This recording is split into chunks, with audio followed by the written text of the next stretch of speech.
Everybody loves an adventure, and today I want to invite you to go along on one of the greatest adventures of all time, the second missionary journey of the Apostle Paul. The story of it is recorded in the book of Acts, as Paul and Silas and Luke set out on the adventure of a lifetime. They crossed ancient Turkey, Asia Minor, proclaiming the gospel. They arrived in a city called Troas, ancient Troy. And there, Paul received the Macedonian vision from a man in Europe, in Macedonia, in ancient Greece, saying, "Come over here and help us." And as Paul steps out by faith and responds to that vision, he crosses the Hellespont, goes into Europe, and proclaims the gospel. We're going to follow him step by step, town by town. Some time ago, I was invited to be a speaker on a tour that followed the second missionary journey of Paul.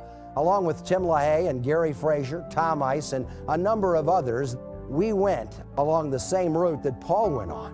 We went to Philippi, where Paul preached the gospel and then ended up in jail.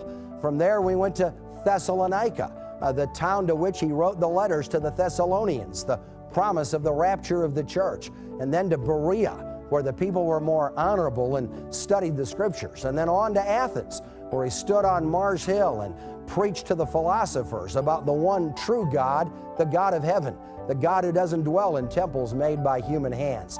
And then on to Corinth, that very rowdy, difficult seacoast town where the gospel was implanted in the hearts and lives of people. And then across the Mediterranean to Ephesus, and finally on to the island of Patmos, where John received the revelation of Jesus Christ. As you go with us, it's a hot time in the summer.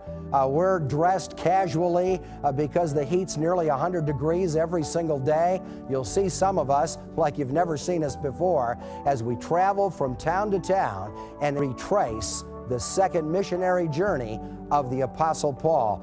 Get ready for the adventure of a lifetime and come with me and step back into the pages of Scripture, into the book of Acts as it comes alive before our hearts and lives.